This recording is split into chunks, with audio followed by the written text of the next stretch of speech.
members now and forever. I think this experience is forever something. You just have to, and it's not just about coming here, listening to what everything the speakers are saying. I think we should go back to our various clubs and we should put action into it. We should put action into everything we've learned. Let it not just be that we come here and then we go back and forget everything we've learned. So for me, it's been an amazing experience, really, from Mr. Joseph Bayekusi's class to Miss Catherine to Miss Ife. Sincerely, I can't miss this for anything. So thank you very much. I'm excited to be here. Thank you for that wonderful comment. Thank you for sharing your experience with us. Do we have other comments? I can see the comments are pouring in the chat session. However, is there any other person who wants to speak? Yes, ma. Good evening. Good evening. Please introduce yourself. Tell us your name, your chapter, and your LTC experience so far. Right. Ambassador Favor from Federal University of Ekiti, and this LTC experience has been, the LTC itself has been wonderful. The experience is like, I don't know where someone can get it. I believe one can't even get it from any other place because it has been full of impact. Brought out the leader in me. It has been so wonderful, and we don't carry fire. We will soon change the world. We will soon make a dent, leave a mark in our world. And we are so grateful for ILC. We are so grateful for Impact Your World Leadership Initiative, because we don't know where else we could have gotten this. So thank you so much.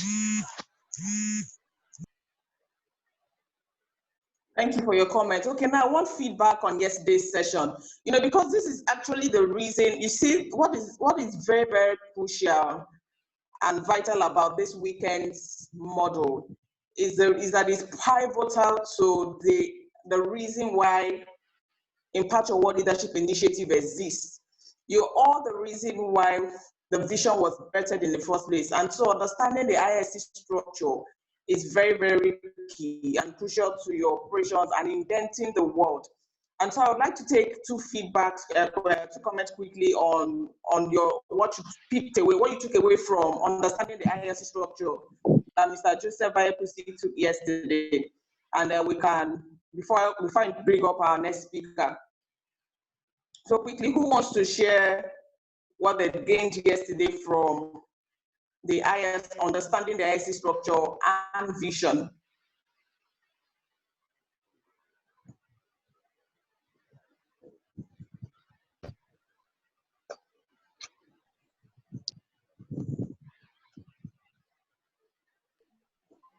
Hello.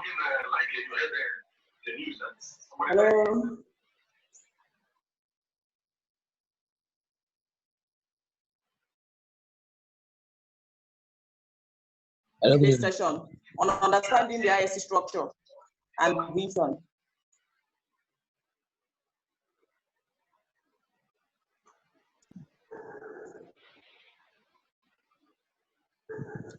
Hello. I would really like to also speak. Can someone please share? Hello. Yeah, my name is Oladeji from Federal University of Ekiti. Yeah, based on yesterday's class, I was able to know the main aim of ILC, how it started, the motive, where it's going to. And based on yesterday's, I was able to know, like the members, to be able to know our role, what we are expected to do as a member of the club, and be able to do things in accordance to the way the club has been, and to follow and continue imparting things positively to the minds of the young ones that are coming behind us. Because this, I can say, is not really something that others, people that have gone beyond us, but we have the opportunity to go into this, and it really help us in imparting and changing things in our society by we knowing what we have to do, what we're meant to do at the right time, not forcing us or telling us what to do at the right time. Thank you. Thank you so much for that brilliant contribution. Okay, can we get one more contribution on understanding the ILC structure before we proceed with today's session? Hello. Hello, Ma. Okay. Yes, go ahead and speak, Stephanie. Is that Stephanie? Can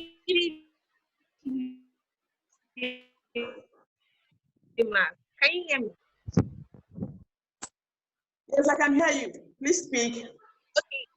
Good evening, ma. Good evening, everyone. My name is Obanaya Stephanie, and I'm from ILC Code Chapter. Yesterday, Uncle JB really broke everything down in understanding ILC structure and vision. He broke everything down like to the roots. Even though I'm in 400 level and I'm just joining the club, I got to understand the club better. I came to see the club with the way and the vision that the founder had in mind before he brought the club into limelight. Then he made us to understand the essentials of team building and to make a mark in this world. Thank you. Thank you for that brilliant contribution. Okay, I'm going to take one more comment before we proceed. Good evening, ma'am. Good evening. Good evening, Sobe. Good evening. Go ahead and make the contribution. My name is Okechi Lawrence from University of Uyo. About yesterday's class with Uncle Debbie, let me say the class was very, very awesome. As a matter of fact, I've been reading the club's aims and objectives for a while, but after yesterday, everything was broken down to my own understanding. So I so much appreciate that.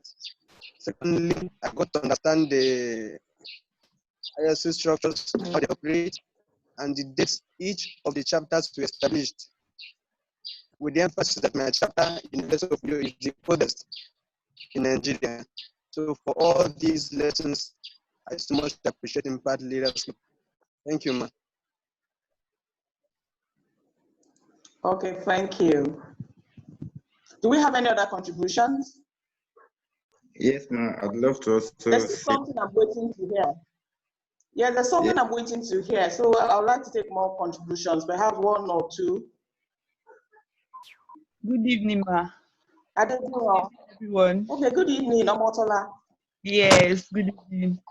Yesterday from Mr. JV's class, I really learned a lot.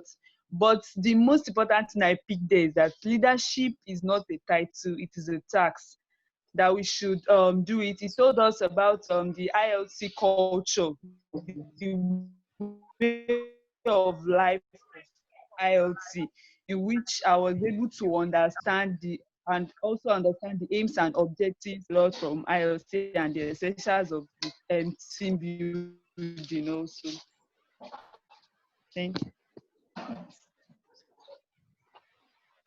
Thank you for that amazing contribution.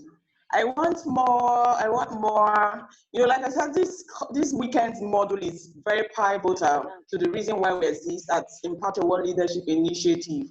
And so I'd like us to understand, you know, I want to establish that we all have an understanding of how the ILC structure is operated, and I will understand the vision. You know, because without an understanding of the vision, there's no way we can go out there to make impact and make a dent on our world. And that's why I'm taking my time on this exercise. I want more contributions. Hello, good evening, Ma. Good evening, Victoria. Okay, good evening, everyone. So yesterday, I was unfortunate not to listen to the end, but what I could pick out was that understanding makes any pursuit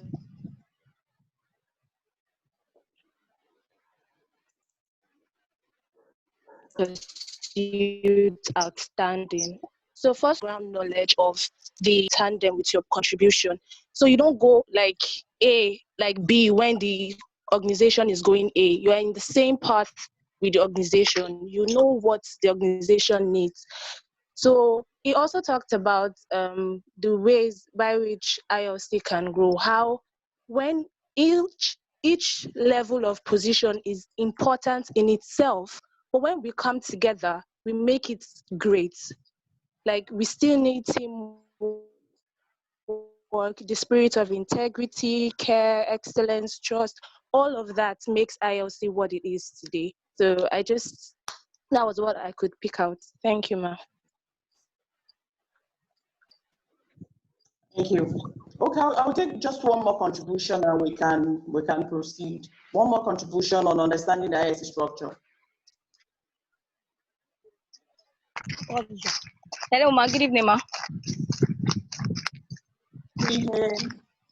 Yes, ma. Yes, ma. Good evening, ma. Okay, I want to give my contribution towards the LTC so far. Well, I want to thank God because this has been the best ever. And most times I just imagine what's about if we had it like no coronavirus and we had a physical meeting. I wonder how awesome it would be. So I've really learned a lot. But when General was talking yesterday, General Bayekusi, I learned about the ILC structures and how starting from the president, the general secretary, to the director of membership and all other relevant posts, how we have different duties and how we all can work together to make things work. And Daddy also talked about the fact that president shouldn't see himself or herself as if you know it all, or the general secretary being the one who has this pivotal role that you play shouldn't be like, okay, because I am like the most important, according to what Daddy said, that okay, I have the right to decide here. No, so far we have the president as our head. We'll bring suggestions to him or her, and then we all work together to make things work. So Daddy also talked about the fact that due to the ILC structure, it helps us all to come together to work things out. And Daddy also talked about the fact that there should be campaigns, there should be banners in school. People should be aware, they should be aware of what is going on. That okay, there's a club we call ILC. We should create the awareness for people. And there should be this zeal from the outsiders to want to join. And that depends on how we paint the picture to people, how we tell them about ILC, the way we present it to them. So it becomes catchy and they really want to join because of what we have to offer to them, what they are seeing. They say seeing is believing. So when they see what we are doing, then they'll be like, okay, I really want to be part of this. So that's it, ma. Wow, amazing. That's awesome. Thank you for that wonderful contribution. And I think on this note, we can proceed. Now, I'm comfortable enough for us to proceed with today's session. So please, you can all unmute. Please mute, please mute your mics at your various ends. So since it's founded, my name is Ifi Oluko. I'm acting in the capacity of the communications officer for the LTC for the 2020 Leadership Training Conference, virtual conference. We're having our first virtual conference, and I'm proud and I'm glad to be part of this revolution. Since it's founded by Engineer Akin Odumakinde. Okay, first of all, I don't know how we're going to do this, but I don't know how we're going to give him a round of applause. But I'd like to acknowledge the presence of the founder and the president of Impact World Leadership Initiative in the person of Engineer Akin Odumakinde. The reason why we're all gathered here tonight, this evening, this will actually be a great time to roll out the red carpet. Yes, thank you for that round of applause. Please, a round of applause. I mean, he took us unawares. Otherwise, we would have rolled out a red carpet, for his grand entry this evening. A round of applause. And I hope he's going to be here long enough so that we can hear from him. Although I'm sure we're going to hear from him before the end of the LTC 2020 virtual conference. We're glad and we're delighted to have you here, sir. We're so honored to have your presence here today. And the CIS is founded by Engineer Akin Odumakinde, the Impact World Leadership Initiative, have shown great commitment to fulfilling the mission of identifying, nurturing, and empowering leaders.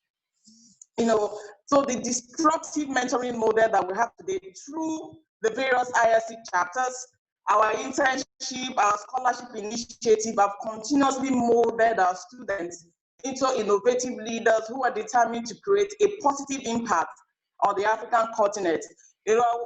So far, we have 10 chapters, ILC chapters across Nigerian universities, and we have 2 chapters in the United States of America, based in Houston. And we're sure that after the pandemic, we're going to establish more chapters in other universities across the nation and even across the globe. And that's why we're holding this conference today, so that you can understand how the ILC structure operates, and to also understand the vision of Impact Your World Leadership Initiative. I'm going to call up our next speaker today. He's someone you all are familiar with. I'm sure you've had several encounters with him, especially for the president. He's no other person than Seyi Oladeji. He's also a corps commandant for the LTC 2020, and he's going to be taking us today on running ILC, the club admission. Yes, please go ahead and clap. I want to feel the energy. I can already feel the energy right here in my corner. So he's going to be sharing how to run ILC, the club admission, and the funding, and how you can fund the ILC operations and your activities, because funding is key, to your survival and to the existence of our chapters. And so at this point, I'd like to bring up Mr. Seyi Oladeji. He's an eloquent speaker, and I'm sure you're going to enjoy his session. He's an erudite scholar, and I'm sure he's going to blow us away. And at the end of this session, we'll all have an understanding of how to fund our IIT operations. Thank you very much, and I'll be back to take your questions and answers after his session. Thank you very much, Mrs. Ifeoluku, for that very sumptuous, I think that's the word, very sumptuous introduction. I hope everybody can hear me.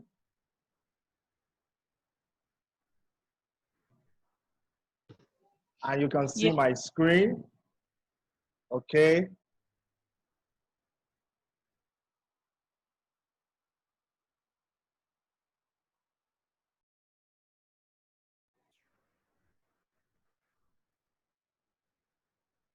Can everybody hear me now?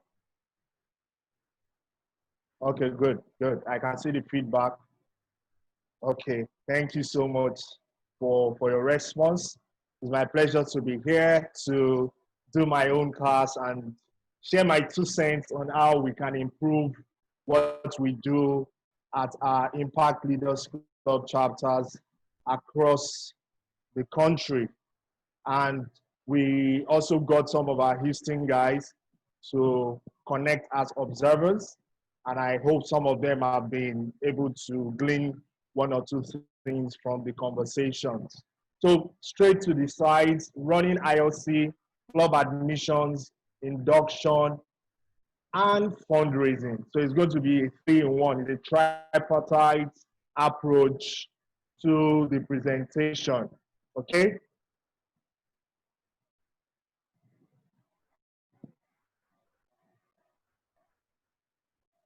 So what we're going to be looking at, the outline is club goals, strategic plan, conducting interviews, identifying the right students, your induction ceremony, fundraising, then we conclude. So yesterday, we're looking at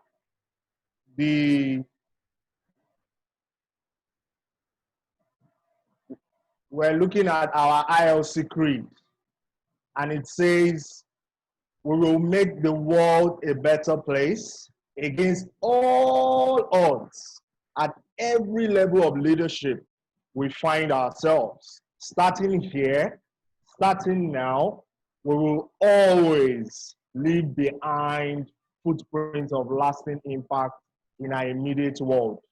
And you know what I put there? I put oath of office. And you wonder, which office am I going into?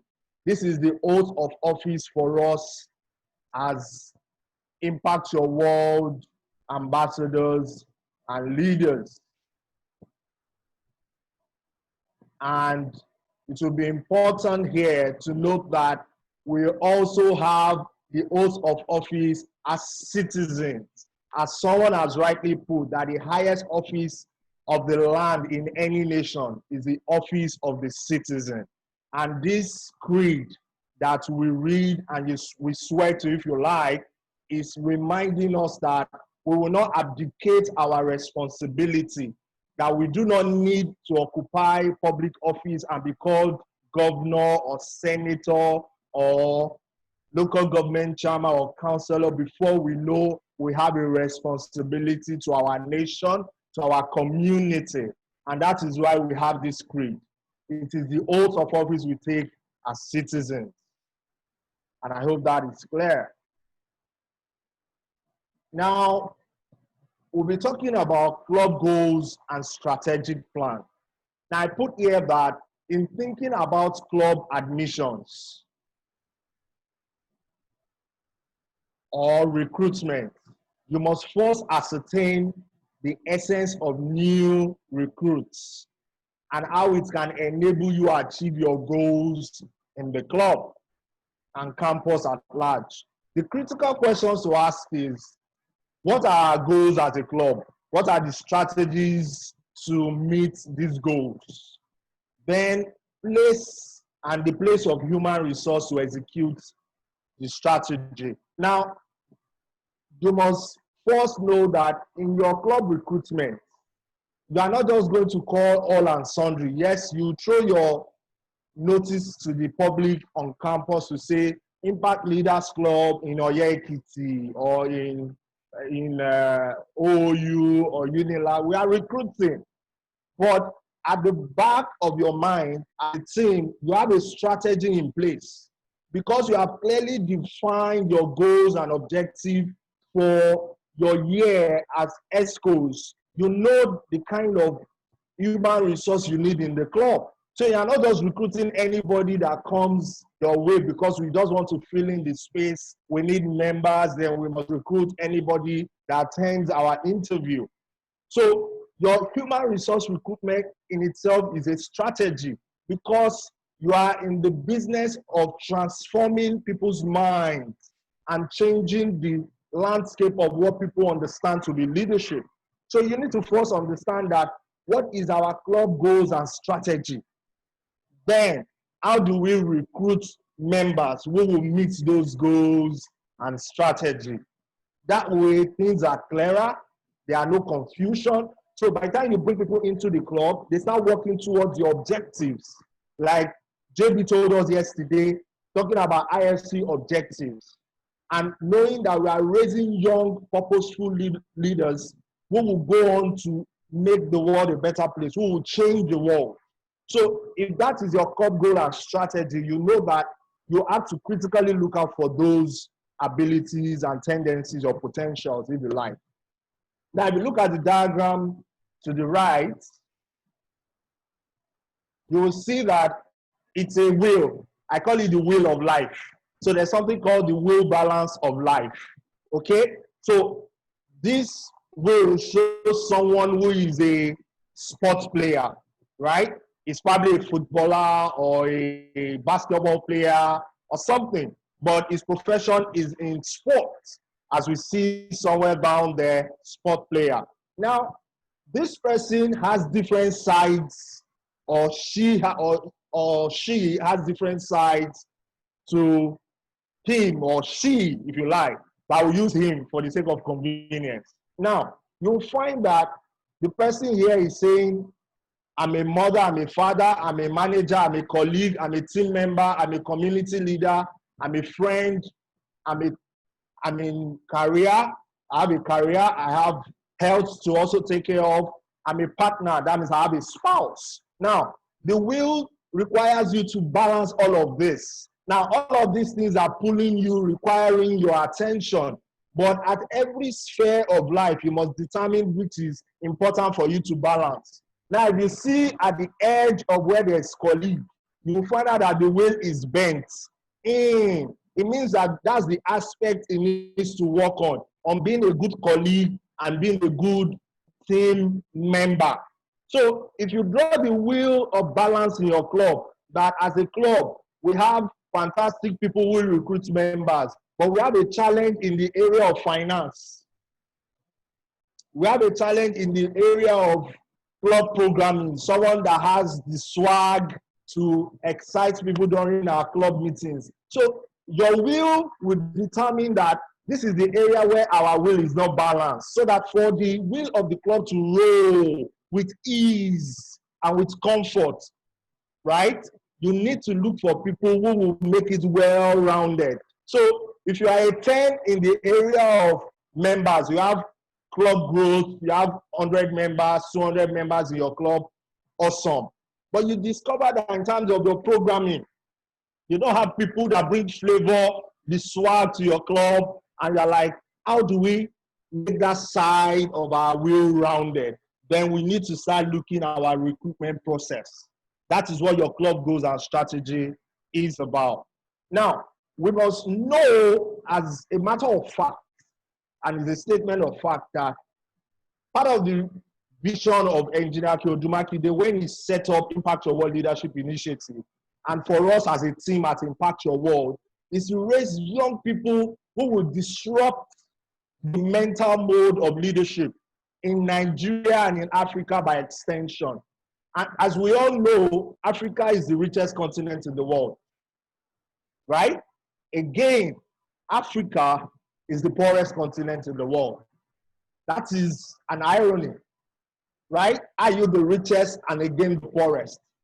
A recent statistics came out and showed Nigeria has the poverty capital in the world. But we know that we have abundance of human resource. We have abundance of natural resources. So what is the issue? The missing link is leadership. And for us to address the issue of leadership, we set up our clubs in the 9 chapters in Nigeria and the 2 chapters we have in Houston to disrupt the mental mode of leadership, that the black man cannot direct his affairs in good form or fashion. And that is what we want to change. That it is not about our skin color. It is about having the right people who have the right mindset on what leadership is about. And as we know, leadership is about service. Leadership is about service. Just to be sure, I hope everybody can still hear me. Just tell me, yes, you can hear me, so I'm not talking to myself. Okay? Let me see your yes on the comment section. Good, thank you. Thank you very much for your response. That's so helpful. Thank you so much. So we're disrupting the mental mode of leadership. If you look at this picture, these are ILC members like you. I think this was about 3 years ago or 4 years ago when we did clean, plant, and paint. Impact Your World Day. So these are young people like you, undergrads, who are not afraid to get their hands dirty. So part of disrupting the mental mode of leadership is we must not be too finicky, right? It's good to have swag, look good, but when it comes to the point where we need to roll up our sleeves and do the work, as leaders, we must be ready to do that. We must be ready to leave our comfort zone, like these young people in the picture you see. They went to look for charcoal. They started grinding it. There's no way you are going to be grinding charcoal that your hands will not be soiled. Look at the other picture on the right. They are carrying soil with plants inside of it, trying to go plant it somewhere. There's no way their hands will not be soiled. It means whatever it will take for us to get leadership done, we will get it done. And that is what we are training all of you guys for. Leadership is not comfort. You must know that. Leadership pushes your limits. Leadership stretches you at every turn. And you must have that at the back of your mind. So if you want comfort, then you are not ready to lead. Because at every point in your leadership journey, your values will be questioned. Your mindset will be questioned. There will be queries on your mindset. So the question is, do I have the right values? Am I going to bend myself because I want to make people happy? Or am I going to follow the right principles? So on your campus, when people lead and they are in SUG, you know, they are looking for ways to buy cars, use iPhone, have the best girlfriend, if they are boys, or roll with the biggest boys, or girls, if they are girls, and, you know, be the fun people on campus. But they are doing zero impact, adding zero value. That is not what leadership is about. It is about service. And that's what ILC has been set up to do, to disrupt the mental mode of leadership. And that's what we are doing in our campuses. And I'm so glad that all of you guys are catching in on that vision.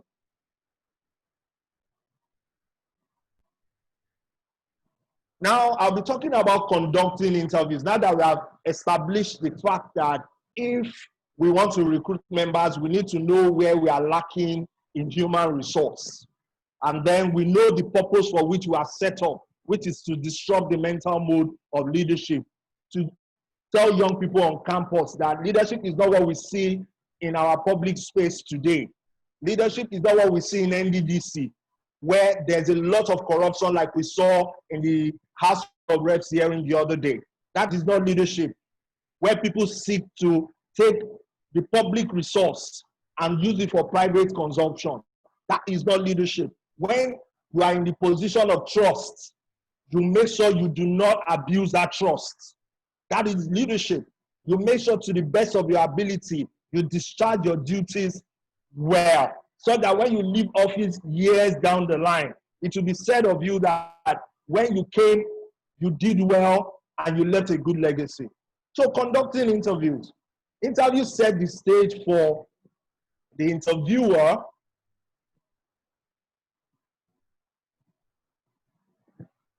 Interviews set the stage for the interviewer to have valuable insight into the interviewee. That's the student that comes before you, personality, abilities. It grants the opportunity to discern if the person has shared values. If the person has shared values or vision with that of the club, it is a time to listen intently and speak accurately. The new member being interviewed also evaluates to see if the ambience at the point of the interview suits the expectation she has for the club. That is, does reputation and reality match? A key component of leadership. Okay, I'll move myself faster. A key component of leadership is about making other people better as a result of your presence and ensuring that impact lasts in your absence. That's leaving a structure behind. It is about ensuring that systems are in place to set up people to succeed. It takes a lot of energy to change the analytic focus from yourself to others. So what this is basically telling us is when you want to conduct your interviews, you have to set up the environment properly. And if you look at what we have here, this is a typical interview at OU. So this is the first set of ILC members after they had been trained in Lagos that went back to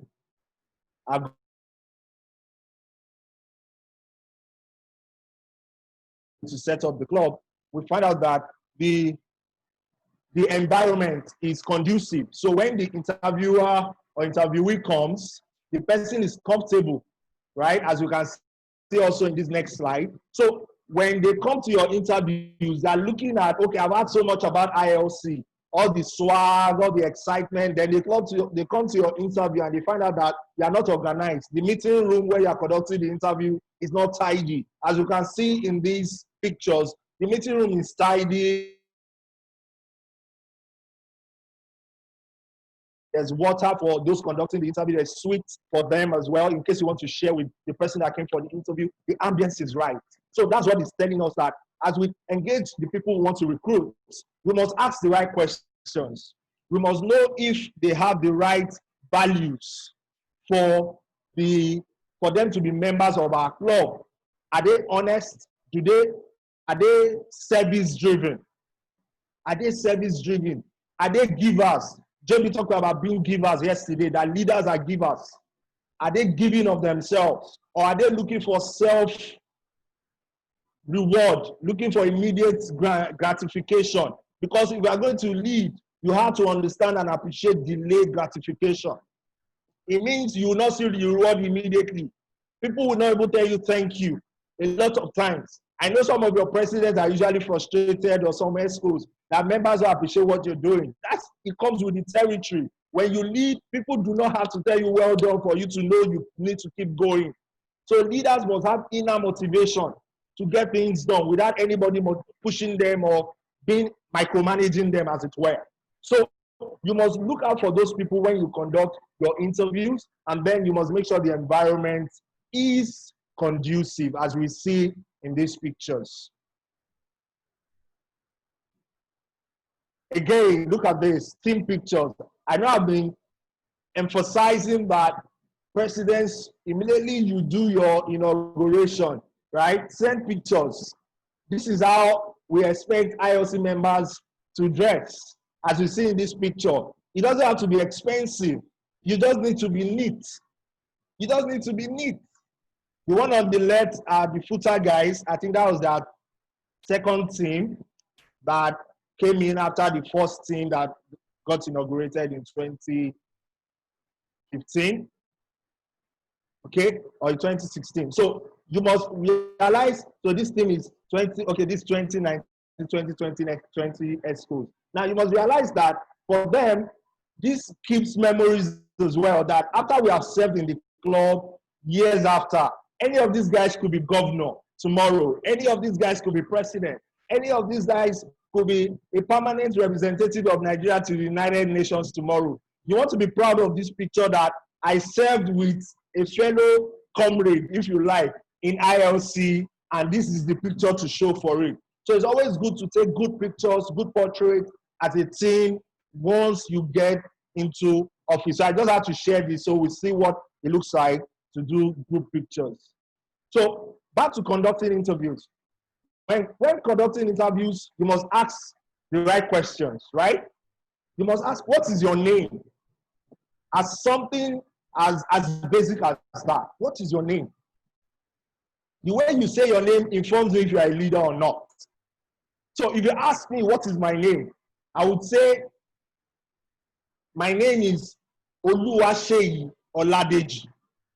With so much wit and grit and conviction, knowing that I know what my name is worth. Because if you know what your name is worth, you will not misbehave.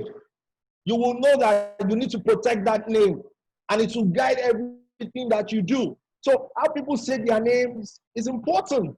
So you want to look out for that during your interview.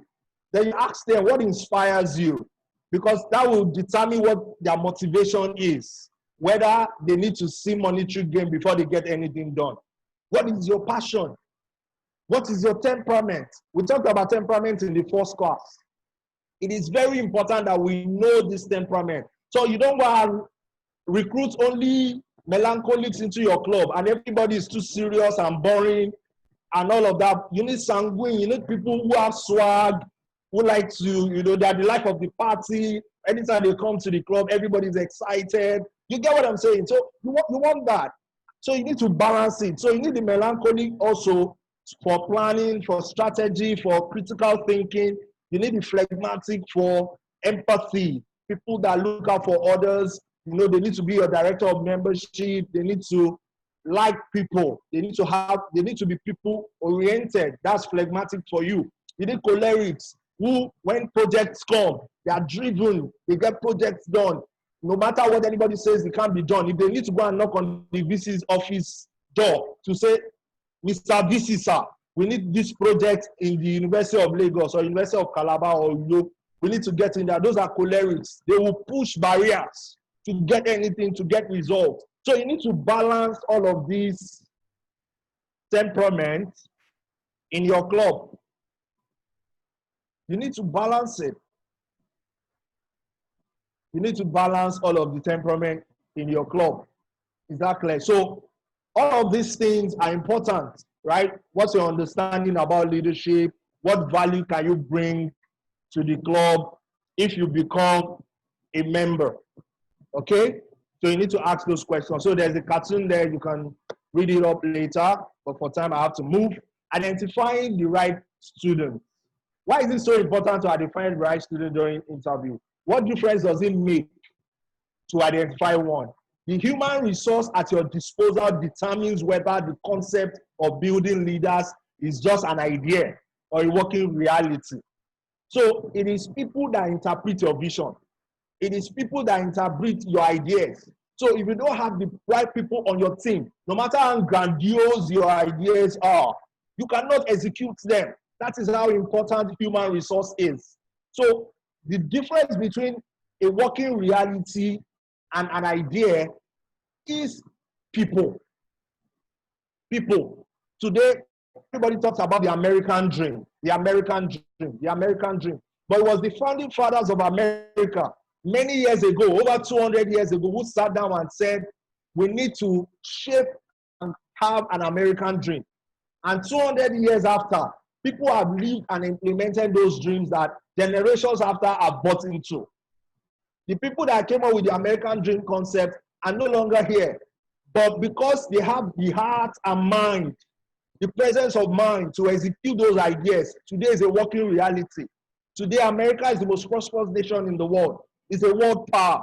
Do you understand? So that's what human resource can do. Once you have the right people, the right recruitment, they can turn your ideas into working reality, right? So you want to do all you can to spot students who can expand the vision beyond your scope, taking it a notch higher. You must admit people better than you. I like this, guys. I'm so excited. I like this. You must admit people better than you. It means that as a leader, you must not be intimidated by talent. You must appreciate and embrace talent. You cannot be president and because people do certain things better than you are trying to pull them down. You're trying to make sure you don't give them the stage to express their gifts. Enjoy those talents, enjoy those gifts. It's what makes your team very beautiful. It's what makes your ideas become reality. So recruit people that are better than you. I like that. I like that, guys. I like that. So when you recruit, look for people who are better than you, who are better at social media, who are better people skills, who are better everything than you as a team or as an ESCO. You want them to come into the club. That's how you get better. Okay? Students who can complement the skills lacking in your club. So identifying the right students is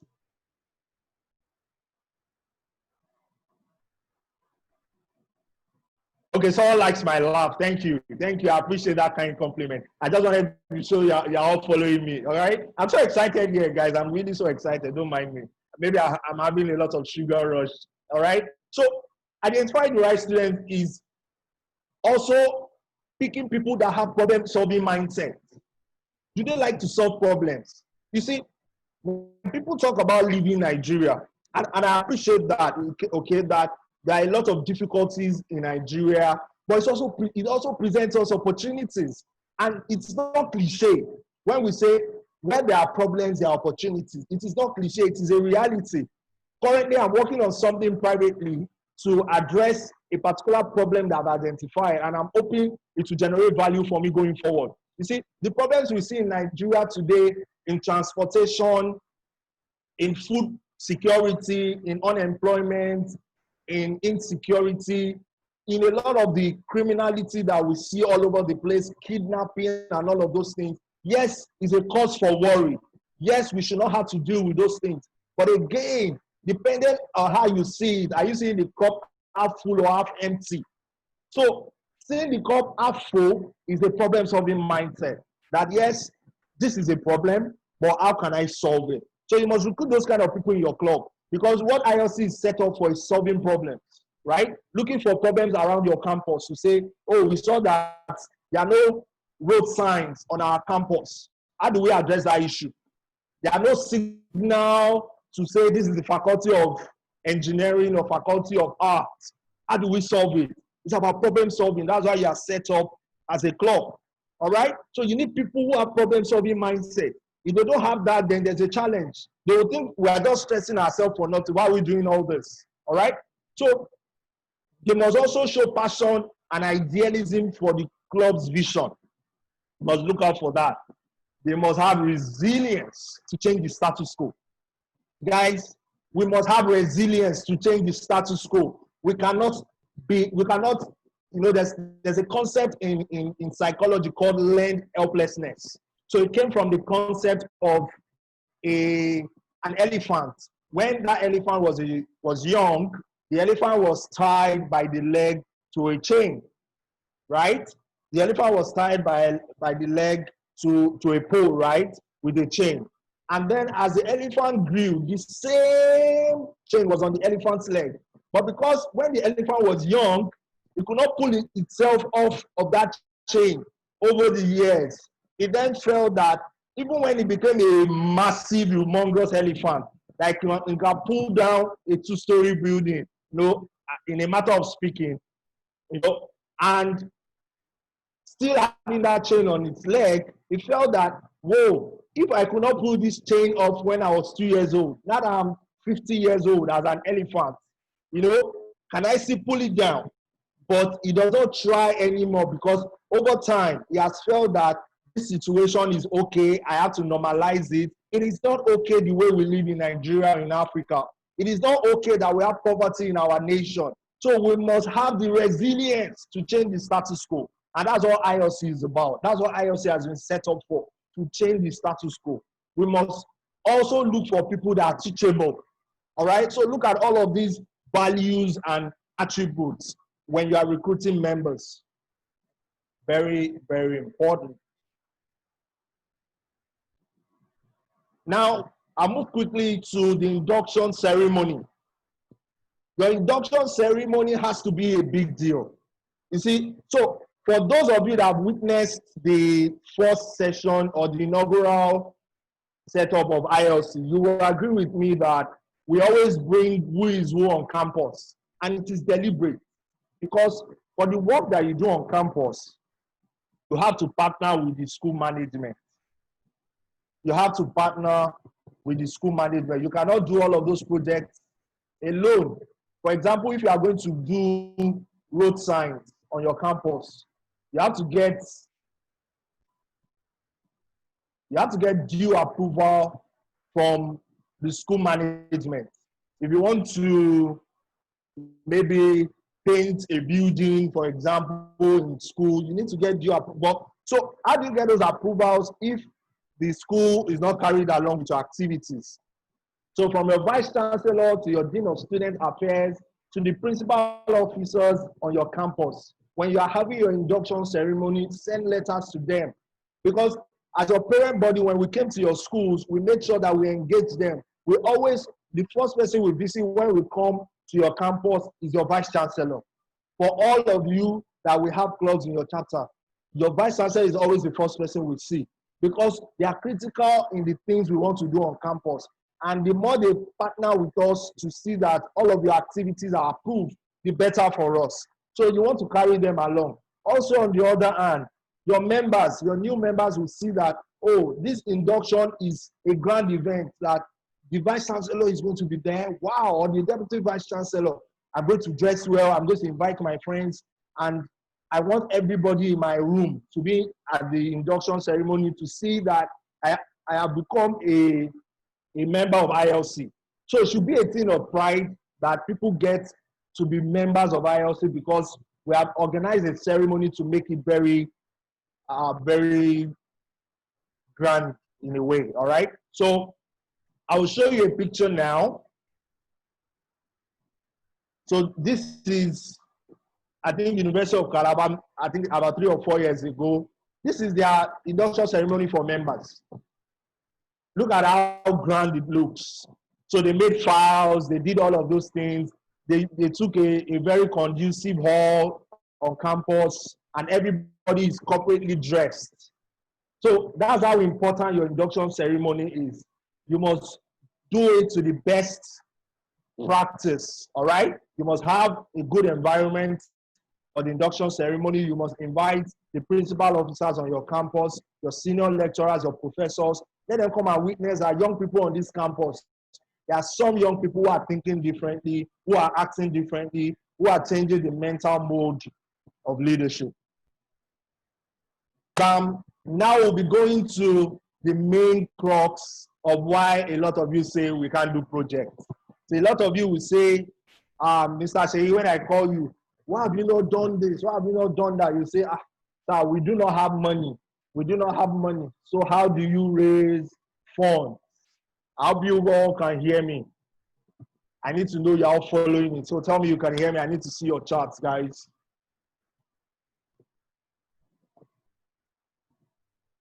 So let me know also if your club does not have money issues. If you don't need money in your club, let me know as well. Let me know. Because I know some of the clubs, you guys are very rich. You probably don't need money. Oh, someone said we need a go. All right. Interesting. Okay, we do need money. Oh, okay. So, okay, I can see how much of money you all need. Thank you guys for that response. Someone says money answers all things. Oh, okay, I hear you, Ruth.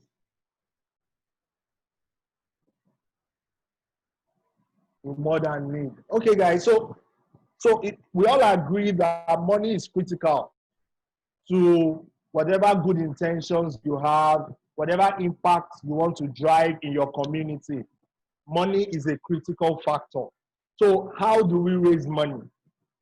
So I itemize a few things that we can do. First is your club dues. And I must say this again and again. See, if people don't put their money where their mouth is, then we'll have members that are not committed to the club. So I always tell people that I'm a member of Toastmasters Club in my office. And sometimes it stretches me. Do you understand? It stretches me. I pay a few dollars every year to be part of that club. And because I pay money to be in that club, I make sure that I get full benefit of what happens in the club. I always make out time to attend club meetings. I always like to play roles in the club and do all of those things. The same thing applies to your club, to your ILC space. If you don't pay dues as members, then you are telling us that you are not committed to the vision. You are not committed to the vision because you must put your money where your mouth is. If you say ILC is a place that is transforming lives, it's changing lives, look at the training you are getting, for example. Imagine you have to go and pay for this kind of training. You are going to pay top naira for it. You are going to pay a lot of money. But the benefit of being part of the club is that you get this kind of trainings free of charge. So the only thing you can do to complement that kind of effort is to say, for this club, I'm going to give my 1,500 naira in a whole session. Think about it, for a whole session. Members are required to pay 1,500 naira for a whole session. And some of you use iPhone. I'm sure you are looking to buy the newest iPhone, guys. I know you. I can see you. You are looking at me right now. You are using the newest iPhone, right? You can afford it. Is that not? It's good. But you don't want to play your club dues. That's not good enough. That's not good enough. So we need to pay our club dues. So ESCOs are expected to pay 2,500 naira, and this is subject to review at every club. You can decide to pay more if you like in your club. But I think for you to be able to implement projects and programs, you shouldn't pay less than that.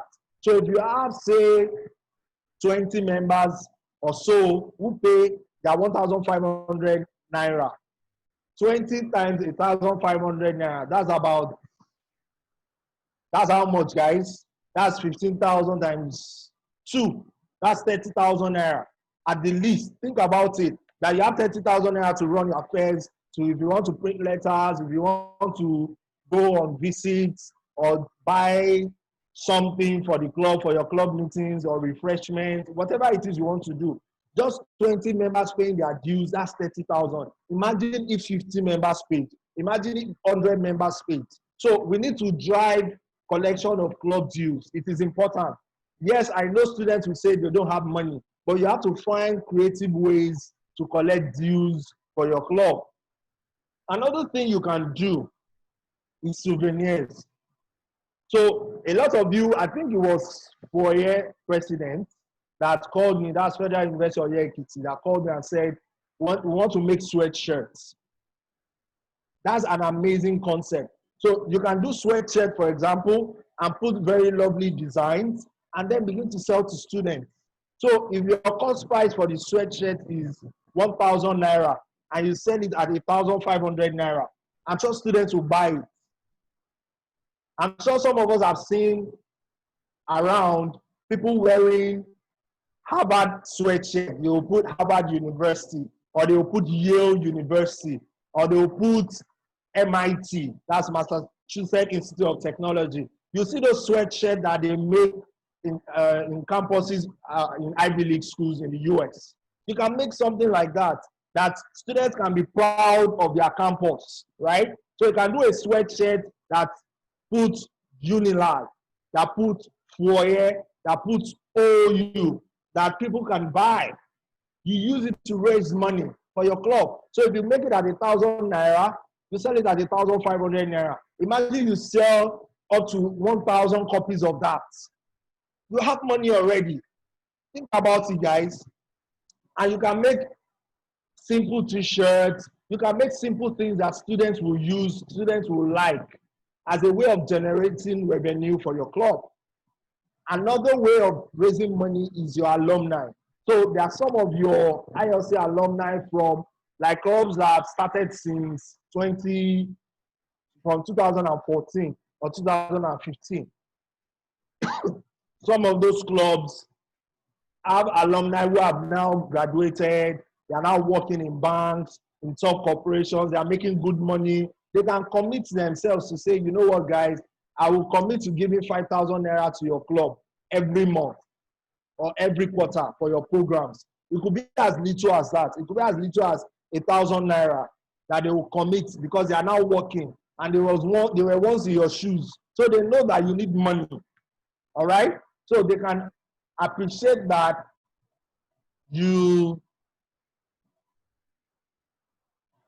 they can appreciate that you require their support and they will support you. So if you have not been reaching out to your alumni members of the club who have graduated, who are doing well, who can support your programs, please begin to do so. If you don't have their number, call past ESCOs who may have their number, have a list of them. Imagine you have a list of 100 alumni members of your club, and then you realize that at least 50 commit to giving you 1,000 naira every month. Think about it. That means you have 50,000 naira to work with, to fund your activities with. Another thing I added here is fun activities. You can organize fun parties in school. You can decide that, you know what, we want to do a dance contest. We want to do a fashion show on campus. Who says a leadership club cannot do a fashion show?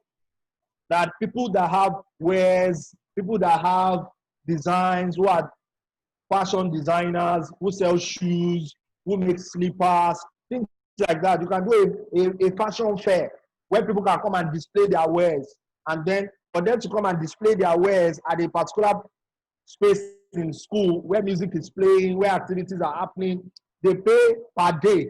So if someone wants to come and display their wares for people to be able to buy their shoes or their clothesline or something, they pay maybe 5,000 naira per day to display their wares. Imagine you get 30 vendors, for example, 30 times 5,000, you made 150,000 thereabout. Guys, we need to think creatively to raise money because opportunities are all around us. It might not be easy to go and meet people and say, please give us 1,000 naira, but you can create value to get money from them. Do we understand, guys? Let me be sure that we all understand what I'm saying. Am I making sense? Do you think these things are doable? Let me get your comments. Do you think they are doable?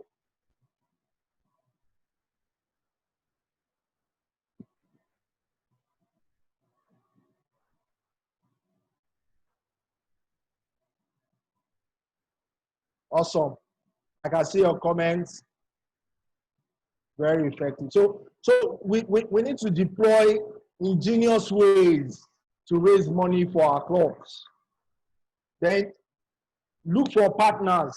There are individuals. So there are some professors, there are some senior management staff in your school that can become partners to your club, right? There are individuals outside of your campus environment.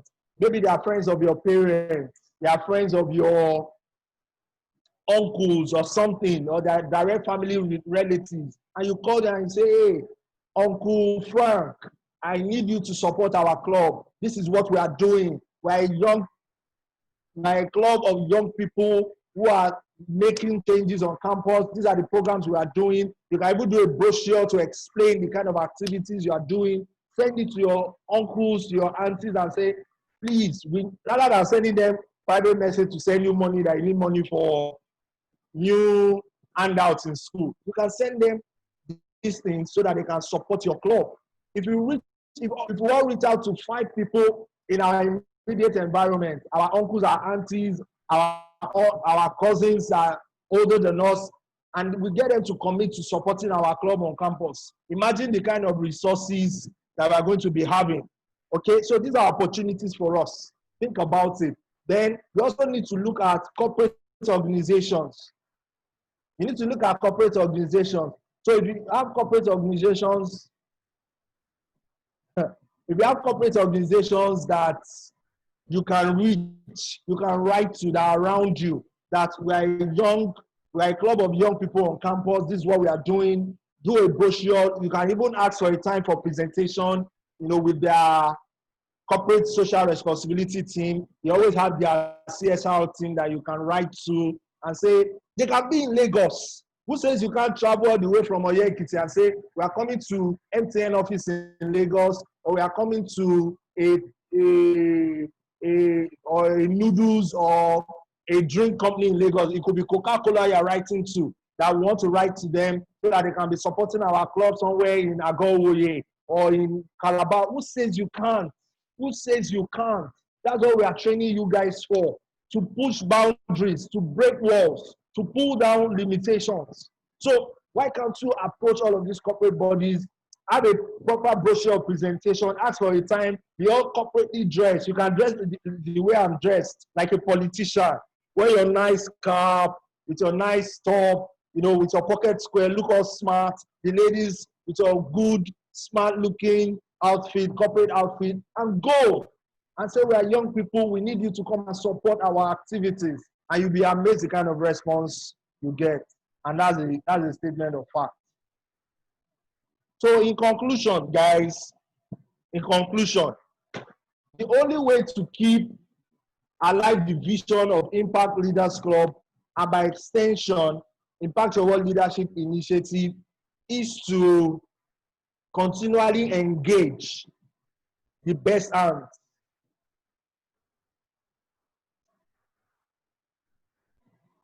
Hold on, I'm trying to get something done on my screen here. Okay.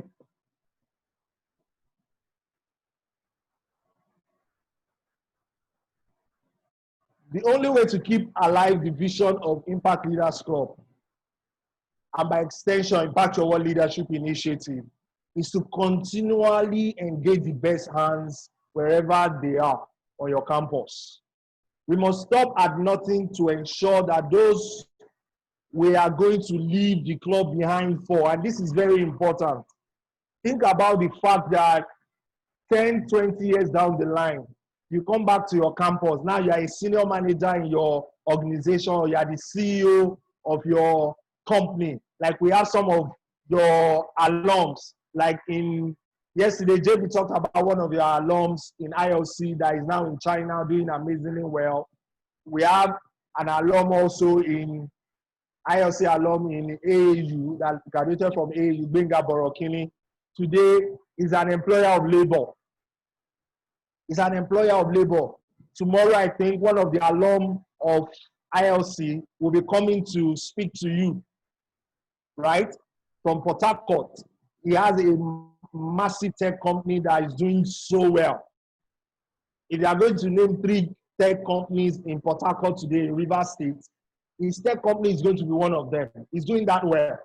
So imagine that most of the skills and know-how that this person picked was from the training they got from Impact Your World and the activities they engage in ILC. So one of the things that ILC does to those that come around is it grows their ability to say that I can get things done.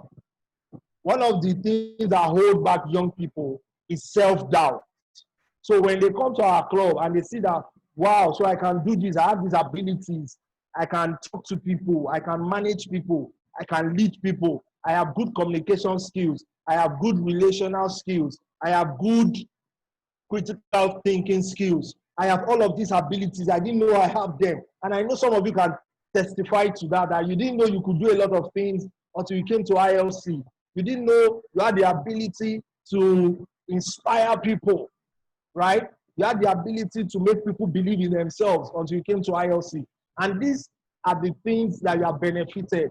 So those things you have benefited, you have a responsibility to leave those legacies behind. That the way those that went ahead of you left things behind for you to come and enjoy in the club. That way, they have not left things for those coming behind as well. And that's what he's saying, that we must stop at nothing to ensure that those we are going to leave behind, those we are going to leave the club behind for someday, have what it takes to keep the vision alive and take it to greater heights. That is what I call transgenerational impact. Guys, we want ILC to last for 100 years. This is what we're doing. Engineer Aki has not set this up because he wants this to last for his lifetime. No. He wants this vision to outlive him. And the way this vision is going to outlive people like me, people like you, as young as you may be, for over 100 years, is what we begin to do now. One of the things that makes America great, one of the things that makes America great is they have companies that have survived over a century, different generations. 3-4 generations have managed those companies. One of those companies is Ford. Ford has lasted forever, for a long time. Another is Coca-Cola. They've lasted for a long time. These are countries or companies that started over 100 years ago. Disney World. Talk about, there are so many. So people have set up vision in those countries that have outlived them. But those visions today are enduring because people have connected with that vision and they kept it alive. And that's what we want to be for ILC, guys. You guys are our hope. You are our future. The places we cannot get to, you can get there. In fact, something interesting happened. I remember, I think I saw Nelly and 3 or 4 other people who visited the office of the vice president just last year. And they paid a courtesy visit to the vice president's office. Guys, it would be a privilege for me to walk and be in a meeting with the vice president. I've never had that opportunity, but you guys have. That's the beautiful thing about leadership, that you can leverage on other people's abilities and go even further than them. Yes, General JB is doing amazingly well. Engineer Aki has set up the vision for all of us, but he wants us to be greater than he is or he could ever imagine to be. And that's why he has given the opportunity for Impact Leaders Club to be set up. So we all have a responsibility to keep the vision alive. That ILC must not die in 10 years. It must not die in 20 years. It must not die in 50 years. It must not die in 100 years, guys. That is the goal. It must outlive all of us. It must become the revolution that we need in Africa. Because this is a form of revolution, to say that we are going to raise young leaders who will begin to think differently, who will have a mind shift from grabbing and looting the system to giving to the system. That is what it means to have a generational shift. That is what it means to have an enduring legacy, guys. So I want you to think about it, that whatever you are doing today, when you hold your club meetings, when you do programs, when you do projects, you are doing this so that generations after can benefit from it. That is how serious the project for Impact Leaders Club is, guys. So I deliberately tried to finish up my slides on time so that I can have questions. I want you guys to bombard me with questions, all right? But I hope that you've gotten the message, and we are all going to be doing things differently on our campuses. Okay, I can see your comments. Okay. Yes, transgenerational ILC. So we are building something that will outlive us, something that will outlast us. And that is how powerful visions can be. When you have a vision that can outlive you, that can outlast you, that is where you leave your names in the sands of time. All right? So I'm so excited to have done this presentation with all of you guys, and I hope that it has created it has sparked something on our inside to begin to think differently. So I want to take questions. That's why I've rounded up. So I'm going to now hand over the lecture. Thank you so much, guys. It's been amazing doing this.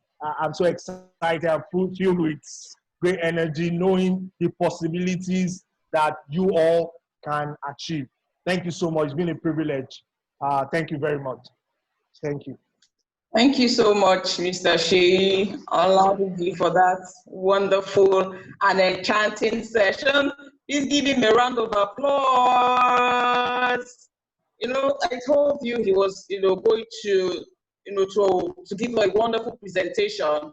And I'm sure we all have a fair understanding on how you can fund your various chapters, how you can identify the right students, conduct your interviews. He said so much about identifying the right students that you will bring into your club. He talked about bringing, and then he talked about the qualities of the students that you should be targeting for your various clubs. And so the students you should be targeting for your various clubs are students who are going to bring tremendous value to your various ISC chapters. He even drills down to how to conduct your induction ceremony. And he emphasized on the power of relationship. He mentioned that it is crucial to properly communicate the vision and the mission statement of the club to new members. And I think that's also very, very pivotal to the success of your ISC chapters. Because if somebody comes in and they are not given a proper orientation, there's no how they're going to run with the vision. The reason why Impact Your World Leadership Initiative has lasted for close to a decade is because Mr. Joseph Bayekusi recruited the right people who also understand the vision and the mission of the organization, and they have been able to interpret it, they have been able to run with the vision. And even after he leaves, the vision of Impact Your World Leadership Initiative will continue to run, because I believe he has adequately taught himself, he has adequately prepared the forerunners of the organization. So it is, and that's why I like the fact that Seyi ended it on the note on how to establish a lasting legacy and building an organization that would outlive itself. And so the focus should be on outliving, leaving a mark and continuity of your chapter. So that as a president of ISC chapter, by the time you're handing over to the next president, the person is able to run. So it's a marathon, more or less. It's not a relay race, or how do I put it? So just picture a sprint race, just picture a stadium or an Olympic race where you've been handed over the baton, and you need to run. And for your club and your team to win, you need to run it well enough so that you can hand over the baton to the next person who is going to take over the chapter. They're going to run the chapter long after you've gone. And the reason, and I also like the fact that he mentioned some of our alumni members who are achieving great feats globally. We have so many of them all over the world. He gave the example of the special advisor to the vice president. And there are quite a number of them who started out as you, and they're achieving great feats out there, both on the national scale, on the national level, and globally. So quickly, I'm going to take your questions. I want to be sure that you all understand this session. However, for the gray areas, for those of you who need clarifications on certain aspects, on all the areas he has actually outlined in this session, please, you can ask your questions. The floor is open for you to ask your questions.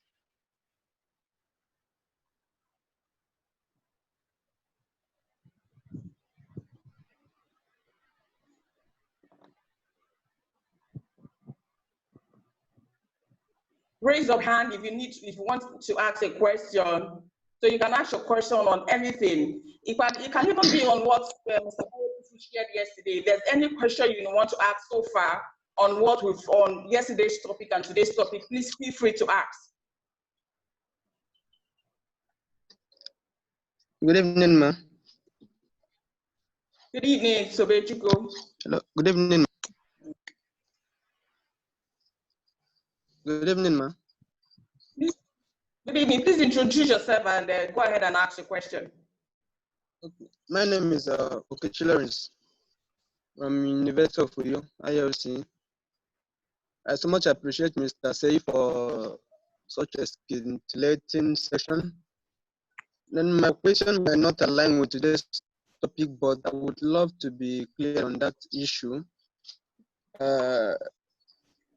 Before our Impact Award Day last year, around July, then after the Impact Award Day, then in our publications and then online publicities, some of my friends in other schools that have not been opportune to have the club established in the schools were so interested about the club. So since then, they've been asking how the club could be established in other schools where the club is not yet established. So I would love to know and then see how I can get back to them. Thank you very much, ma'am. Okay, thank you for your question. Shay, you have the floor. Okay, thank you, Okechi, for that question. In fact, as a matter of fact, just yesterday, I got a call from one of the alumni, I think from your University of Uyo as well. I think his name is, I just forgot his name, but he's currently serving in Borno, yeah, in Maiduguri.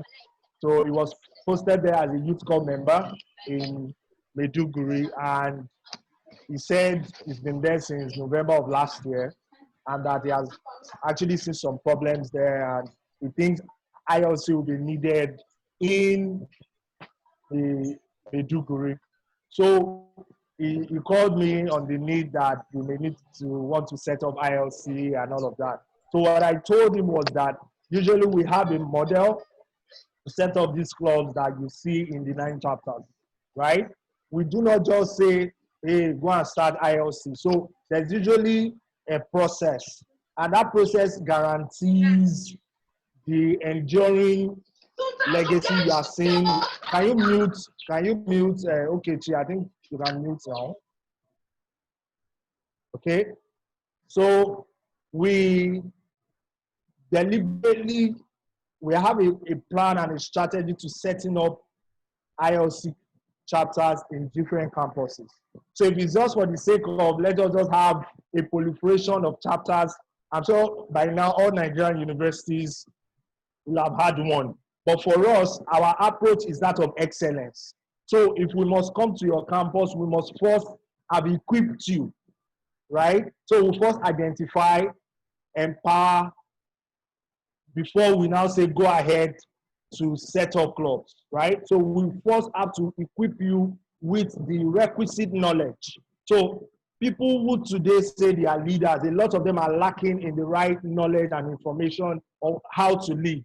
So once you have the right information on how to lead, then you can go and do a good job of it.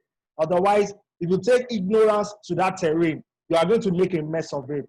And then they are going to come back with our brand to say, oh, it was Impact Your World that set up this club, but look at what they are doing. So anything we are going to have our name on as an organization, Impact Your World Leadership Initiative, it has to be excellent. It has to be a thing of integrity. So we are careful to protect that brand. That is why we do all of this training. I do not think of any club in Nigeria where young people are running clubs and they have a parent body and they get the kind of resources that you guys get.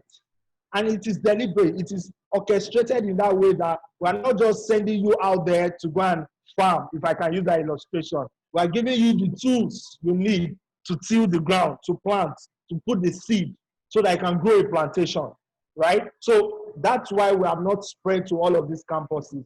But we have a slow and steady plan to reach all of these campuses around Nigeria, okay? If not for the pandemic, we actually had plans to visit another zone in the country to have our setup for the club, but slow and steady will get there.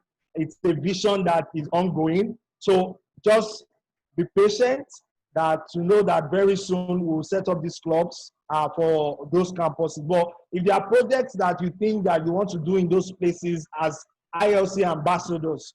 You can go there and support and help people set up those platforms and say, hey guys, we want to come as ILC, you want to go and do a training for young leaders in which campus are we not? Maybe in OAU. You can decide that you're going to talk to the student leaders there that we have the requisite knowledge on leadership. We want to come and do a training. It could be anything, right? But for setting up a club, we have a process, we have a procedure, and we're deliberate about that procedure. So you have to be patient with us. And I hope that answers your question, Okechi.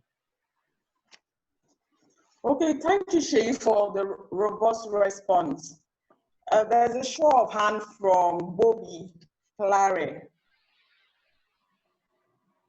All right, officer, please unmute Bobby Clare. Okay.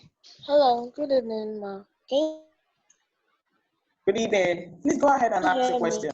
And introduce Hello. yourself first. Okay, ma. I'm Bobby Clare. I'm from ILC Uniport. I wanted to ask something about the payment, the dues payment. What if members they do not contribute much? How can we enforce that to make sure that they do? Hello? Can you repeat your question again? I didn't get you. Okay, I mean the dues payment, the payment Okay. of dues. What if members they do not contribute? Like it's hard for them to actually come up and pay the dues and all that. How can we enforce it to make sure that everyone contributes and be part of it? Okay, so that's what I said about being ingenious with your approach. So you have to create a carrot and stick approach, right? So if people pay their dues, they get a form of carrot, right? So there has to be things that you do in the club that creates an incentive for people to say, I must be a part of this. So recently, a lot of you have been doing online trainings, you've been doing virtual trainings on different things, skill acquisition, how to use Excel, how to use PowerPoint or something. You can create that.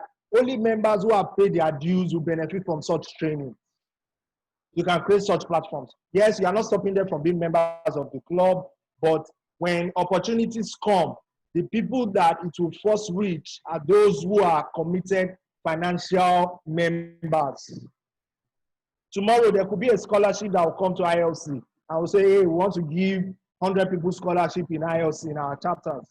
The people that will be first beneficiaries are those who are paying their dues. Because we know that for them to be committed financially, it means they will go out of their way. Because one of the difficult things to get from people is their money. So if people can commit their money, it means they can commit something else to the club. They can commit their time, they can commit their energy as well. And of course, there are genuine cases of people that do not have, right? I know there are genuine cases of students who do not have, but they are in the exception, right? They are the exception. So it means that if you have 100 members, maybe 20 may not be able to consistently pay. Most cases, 80 of them usually can afford it. But because they don't see the need, they don't see the value. So if I don't pay, what's the consequence? There's nothing you can do. All right. So you have to be able to tie something. You have to be able to tie an incentive. Like when we told you to have your ESCOs for this training. So there are 15 ESCOs. The template for attending this conference is 15 ESCOs and 5 members.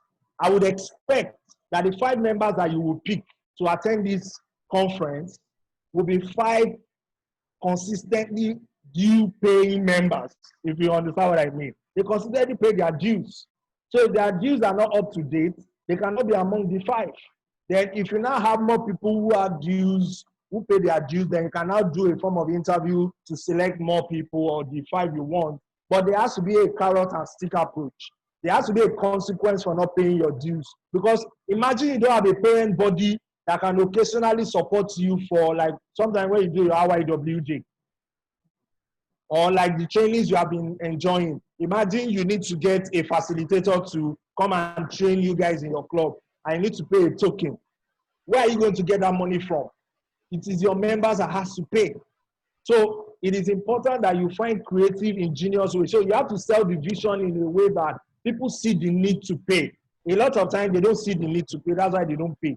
So if you connect to them to the level that they see the need to pay, I can assure you they will pay. However, you can even stagger the payment. You can tell them that, okay, if you are paying 1,500 naira, you can have your financial secretary come up with a model that allows people pay maybe 500 naira every month. I think an average person, however difficult it is, can pay 500 naira in a month. So before the end of first semester, you have paid your 1,500 naira. The most important thing is that you pay over time. All right? It doesn't have to be at a swoop that you pay the 1,500 or whatever we are charging at our clubs. All right? So these things are important. That's the only way I can say I'm a member of the club. You can also tie it to ID card, right? You can also tie it to the fact that if you pay your dues, you get your ID card. Then your ID card gets you certain benefits. So you have to create the carrot and stick approach to know that there are consequences for not paying and there are consequences for paying. Okay, thank you, Seyi, for that response. I'm sure you're clear with that. You're comfortable enough with that response, Clara.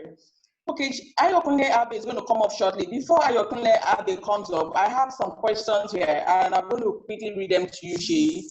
There's a question here from Ekara. His question is, since we're not to accept everybody after the interview, how then do we know who and who not to accept, since all temperaments are needed to achieve the goal? So his question is, okay, who is eligible and who's not eligible to join the club based on temperament? That's the question from Ekara. There's a similar question from Umene Blessing. And the question is, in the aspect of interview or bringing in people into the club, what if the person doesn't have what it takes to come in? Are we to let them in or discard them? These are very important questions that we need to address. Okay. So should you please answer the two questions? Okay, so the first question of temperament, and that's a very good question of if we are looking for a temperament. So priority is values. So for temperament, over time, as people display themselves, you will know their capabilities, their dispositions in terms of their outspokenness or their reservedness, right? If you understand my English, right? So what I'm saying is, when you want to recruit, the first priority is what are their values? Because their values must first align. So even though someone has a charming personality and you need them, but if their character is wrong, then you don't need them. So the first thing you want to look out for during interview is, do they have the right values that align with the club? Then you can then say, which temperament does this person have that can add spice to what we do in the club? All right? So the idea of knowing people's temperament is also to know how to appropriate their skill sets, how to appropriate them to when you have projects and you have programs. So sometimes you want to figure out what you want to do for IYWD and you're thinking, okay, how do we set up a think tank? Okay, we know this person is very cerebral in their thinking, and that's why they're in director of research, or they are very outgoing in their ways, that's why they're director of membership, or they are very accommodating and embracing of people, that's why they're director of membership, or they are good students, they are intellectual in nature, that's why they're director of academics, and all of those things. So you must find a way to say, this is how we appropriate this temperament in the club, right? But the first requirement is to have people who have the right values, who have character to be members of the club, because they represent you.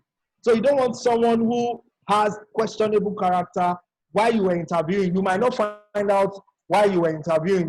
They might have become members, but you have to have disciplinary measure to deal with those people, right? To say, we do not accept this kind of behavior in our club, so you cannot be a part of our club, right? Then there are those, I also put a clause of being teachable. So there are those you will find out that they are still in raw form. They have the abilities, they have the potentials. You know that over time they can grow, they can learn, right? You can have those considerations with your team when you are evaluating or reviewing those that attended interviews. All right. So first is character. Then you can then look at how does this person's temperament fit into our club. So you can admit a variety of temperament you attend your interviews. That is guaranteed. It is guaranteed. So the issue is, how do we then begin to appropriate this skill set or this temperament to the needs of the club? Like there was a club I attended their meeting, I think it was Unilag. I discovered that a lot of them are very reserved. A lot of them are melancholics or phlegmatics. They don't have a lot of sanguine people. They don't have, people like me that, they can do shaku shaku in the club. They can do different swag during meetings. During meetings, they can add swag. And these are things that excite students. They don't want to come to your club and it's boring. They want to see things that are exciting. They want to come to your club meeting next time. They're like, whoa, I enjoyed the last time. I like the energy. I like the vibe. I'm going to come to your next meeting. Not that they come to your club and everything is dry. Okay? So you need people to balance those temperaments. So if you now need to recruit 20 people, you may not say, oh, because we don't have a lot of sanguine, but we had a lot of sanguine with good character who attended the club meeting or interview, then we need to recruit them. That's what I'm saying. Okay, so you have to look at it on a case-by-case basis. You need all temperaments in your club, but you just need to know which temperament they are coming with so that you can appropriate their skill set. Then on the second question, did I address the second question? I can't remember the second question now. I think the first question also, I think I saw Blessing's response, and I think your answer also in a way explains or has also given her the answer that she needs. Okay. Because I think Blessing's question was, she wanted to know if they are to discard people who do not fit certain temperament. But from what you've explained, I guess she should have gotten an answer. Yeah, so the priority is values. The only determinant that when you do an interview and you see certain traits, so you don't want people that will come and create discord in your club. They will come and create rancor. They are not team members. They don't know how to work with people. They pick up. So sometimes the questions you throw at them will determine if they already have the mindset. Then if they don't have the mindset, do they want to learn? Okay? And that's why you also conduct trainings and all of that when they come in, to share the vision of the club. This is what we are about. This is what we do before the induction ceremony. So during the training, you give them assignments, they don't do it. You give them one or two things to do, they don't do it. You know that this person will not be serious when they come into your club. So they won't make it to induction ceremony, all right? So you have to set up yardsticks that sieves people out that are not serious to want to be a part of the club. So yes, you are not necessarily rejecting people, but they have displayed character that shows to you that they don't deserve to be a part of your club. So I think that answers it. Okay, so we'll take Ayokunle Abe's question. Precious, please unmute Ayokunle.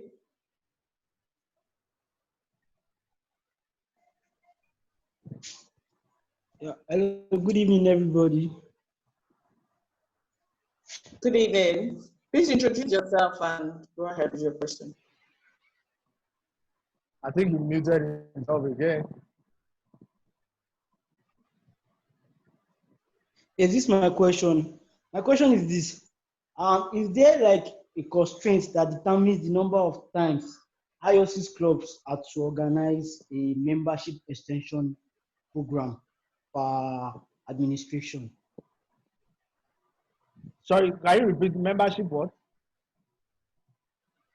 For like the club's admission program, is there a constraint that determines, like, is it expected that we should do the membership and the club's admission just for a particular a year? I mean, just for a particular time, or can we organize it for more than once, maybe twice, or because before we do the club's admission, we're also going to do like an induction ceremony. I don't know if you're getting me, sir. Yes, I get you. So when we want to do the club's admission, we're also planning an induction ceremony, and this process might actually take like 2 to 3 months before we can actually get probably to invite speakers for the induction ceremony. So what I'm asking is this, because like I saw after we did, like in Futa now last year, after we did the ILC's the freshers orientation, and ILC was there to present, was there to last students who was very much interested in the club. I think it benefited from Engineer Odumatunde's scholarship in Idare. But our constraint was that we've organized a club's admission program before, and that we were to hand over very, very soon.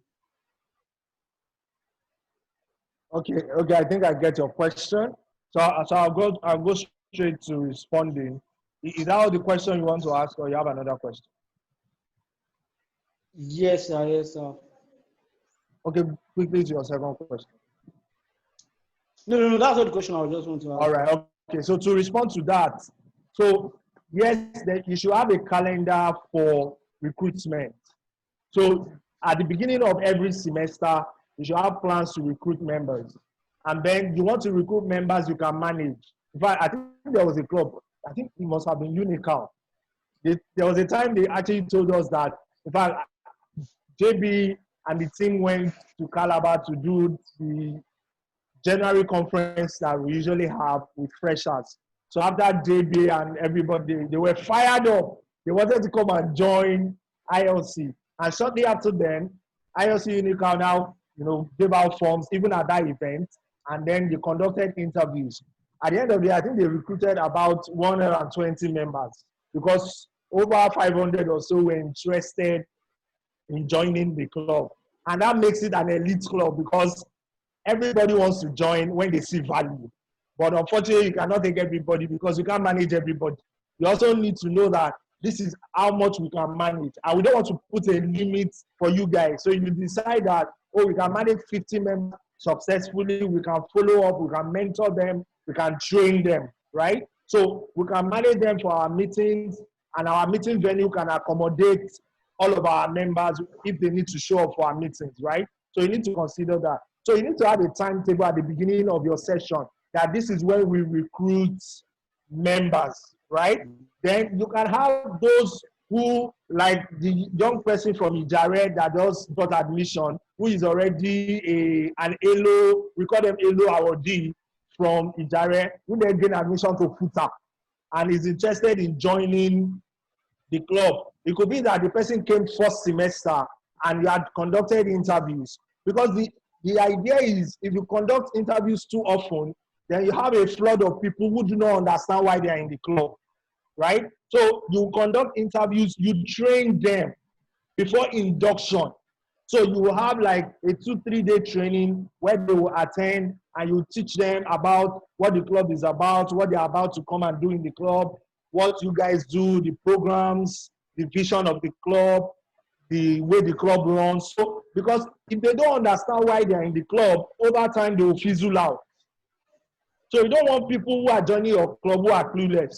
So that's why you need to make sure that it is on a timetable that we recruit at the beginning of the semester, first semester. Then at the beginning of second semester, you can conduct another interview for people that may come into the club subsequently.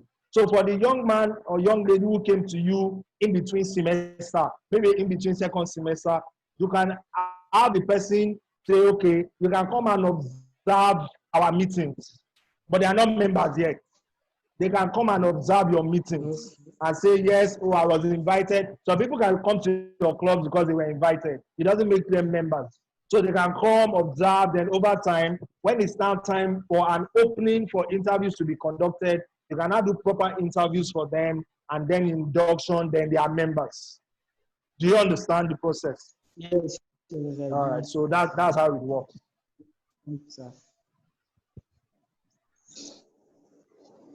Okay, do we have more questions? Yes, I saw another show of hand. We'll take only one question, just one more question, and that'll be the end. You can always go back to Seyi after today's session if you need more clarification on today's topic.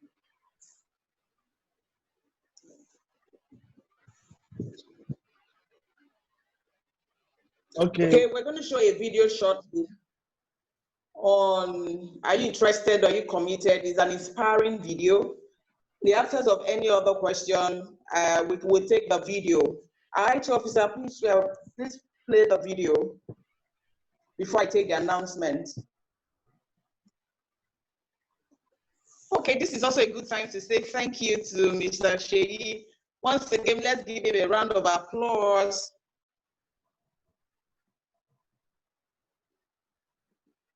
So many years ago, when I was 19 years old, I had a meeting with a man that I'd never met before that was introduced to me by my brother. And this man was very successful financially, with his family, as a philanthropist, as a businessman. And he asked me one question that defined the trajectory of my life. And the question he asked me was I interested in achieving my life's goals and dreams, or was I committed to achieving them? And he said, if I was interested, I would do what's convenient, but if I was committed, I would do whatever it takes. And Mr. Alan Brown said to me, he says, John, he says, if you're interested, you'll do what's convenient. You'll believe your stories and excuses, and you'll continue to be a victim of your current reality and circumstances. You'll come up with all the reasons why you can't achieve those goals, and that's what you will be focusing on for the rest of your life. He said, and the big difference is if you're committed, you'll start today to let go of your stories, your excuses, your reasons why you're achieving your certain results right now, and why you can't achieve any of those goals and dreams you wrote down on this piece of paper. So if you're committed, you'll upgrade your knowledge. If you're committed, you'll upgrade your skills. If you're committed, you'll come in every single day and figure out how you can achieve those goals and why you must versus why you can't and why you won't. And after he explained the difference between interest and commitment to me, I put my hand out and I shook his hand and I said, Mr. Brown, I'm committed. Now, I was scared shitless to say that I'm committed because I had to let go of all of my reasons why I couldn't achieve my goals and dreams. And the very act of writing my goals and then saying to him and then to myself, make a commitment to myself to be committed, I started to achieve the financial and life goals and dreams that I wrote down on that piece of paper. And not only did I achieve every one of those, I way exceeded every single goal. That's when my whole life changed. One commitment, one moment in my life, I said that I was committed to my financial and health and relationship and career and business and charitable goals and the travel goals and the health goals I had. I was committed to all my goals. He said, great. Well, the first action steps towards commitment is to develop a plan for how you're going to actually achieve those goals. So here's my question for you. Are you interested in achieving your financial and health and relationships and career and business goals and your travel goals, or are you committed? Now, if you're committed, here's what I'd like you to do. Take a sheet of paper and write down one goal for every area of your life: health, wealth, relationships, career, business, charitable. And write down one goal and when you want to achieve it by. And then what I want you to do is write down 3 action steps that you can take towards achieving those goals. Write down, what do you need to learn? What do you need to believe? What do you need to do? Take those things, put those right on your calendar with a time by which you are going to complete those things. And if you can do that for each one of your goals, if you can focus on the goal you want to achieve, 3 action items towards achieving those goals, and a specific timeline by when you're going to achieve it by, you are going to be the type of person that achieves your goals and dreams versus the person who hopes and prays and wishes that those goals and dreams become a reality. The person who achieves goals and dreams takes consistent daily, weekly, monthly actions towards those goals and dreams. And they don't allow their stories or their excuses or the reasons or circumstances to hold them back. They are committed to achieving their goal no matter what. That's the attitude. That's the mindset that you have to have. And you have to have absolute resolve that you will do whatever it takes. So, are you interested or are you committed?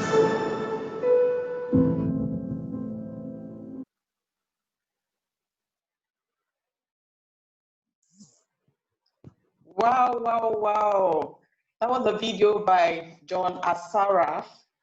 So my question to you this evening is, are you committed or are you interested? Are you committed to the vision of Impact Your World Leadership Initiative? So I want you to take that question, away, and then you can also leave your comments. Thank you for your comments. I can see Kupuloi, thank you for being committed. Thank you, Ibe, for your commitment. Thank you, Bolo Watife, Adegoke, Lawrence, Ruth. Thank you all for your commitment to the vision of Impact Your World Leadership Initiative and to your various ILC chapters. Thank you for staying committed to our mission. Thank you for showing your interest. Thank you for running with the vision. Thank you all for your commitment. Wow, I can't say that I'm fully committed. Thank you all for your commitment. And on those notes, before we leave, I want to say a big thank you to our facilitator today.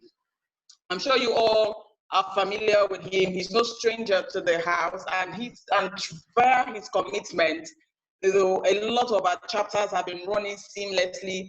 I'd like to say a big thank you to Precious, the man behind the scene. He's acting in the capacity of the IT officer of our virtual LTC conference. Thank you, Precious, for working tirelessly behind the scenes and showing your commitment. The reason why we can have a seamless conference, virtual conference, is because Precious is also committed to the vision of Impact Your World Leadership Initiative. And thank you to our own General, Mr. Joseph Bayekusi, for your commitment to the vision. And a very big thank you to Engineer Akinyodu Makinde and Mrs. Olayinka Odu Makinde, the visionaries of Impact Your World Leadership Initiative, for your commitment, for your time, your resources, your sacrifice. We say, God bless you. And on this note, we're going to say, just keep getting committed. And in the video, John Asara made a very valid point. He said the difference is in your commitment, and that if you're committed, you'll be resolved, you will do whatever it takes. And I believe that at the end of this virtual conference, we're all ready. We'll all be ready to do whatever it takes. And please note that I'll quickly take the announcement. Please take note that tomorrow's session is 3 p.m. So I'm expecting that we'll all be here by 3 p.m. And one way of showing your commitment is that you're even in this conference, you're seated before 3 p.m. We're going to share the link before 3 p.m. so that probably by 2:45, we're all seated here. And I also expect that as a result of our commitment, that our numbers will increase tomorrow. So I expect to see every one of us. And please, I want to implore all our ILC presidents, please reach out to your various club members and ensure that we have a full representation here tomorrow. And the time is 3 p.m. And also take note that our Impact Live series continues tomorrow. So shortly, immediately after our speaker tomorrow, immediately after tomorrow's conference, we're going to have our Impact Live series at 6 p.m. And we have another wonderful speaker who we're going to feature. Her name is Priscilla Benjamin Olawe.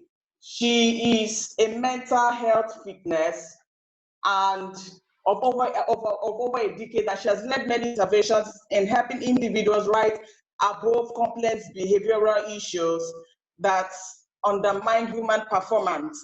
And I think her session is also going to, and her topic, she's going to be discussing, taking us on a journey of leading with the mind, because everything, even your commitment, begins in your mind. And so you do not want to miss that session on leading with your mind at 6 p.m. tomorrow. The link will be made available to your president and to the various clubs for you to join. And please take note of the time. Tomorrow is 3 p.m.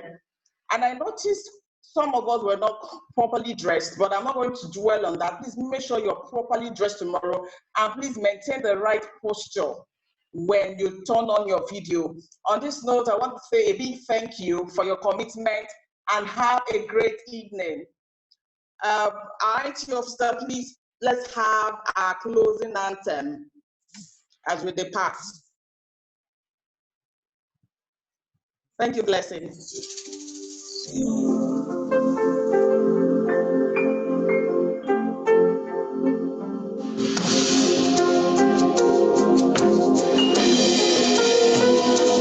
I am ready.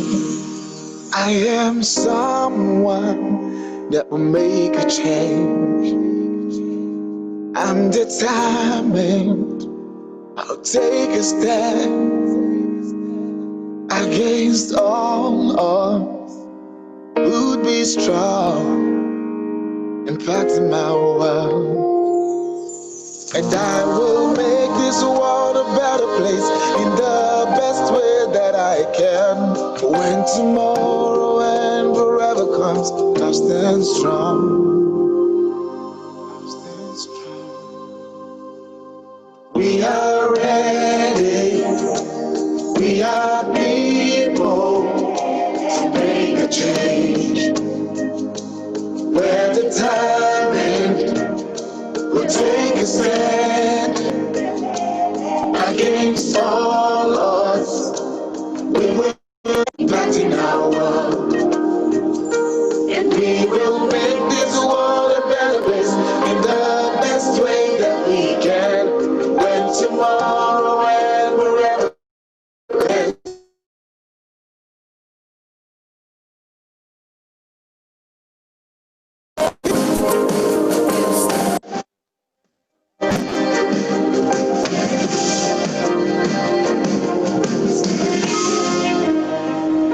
And we will make this world a better place in the best way that we can. When tomorrow and forever comes, we'll stand strong. And we will make this world a better place in the best way that we can. When tomorrow and forever comes, we'll stand strong. We are ready. We are people to make a change. We're determined. We'll take a stand against all odds. We will stand strong, impacting our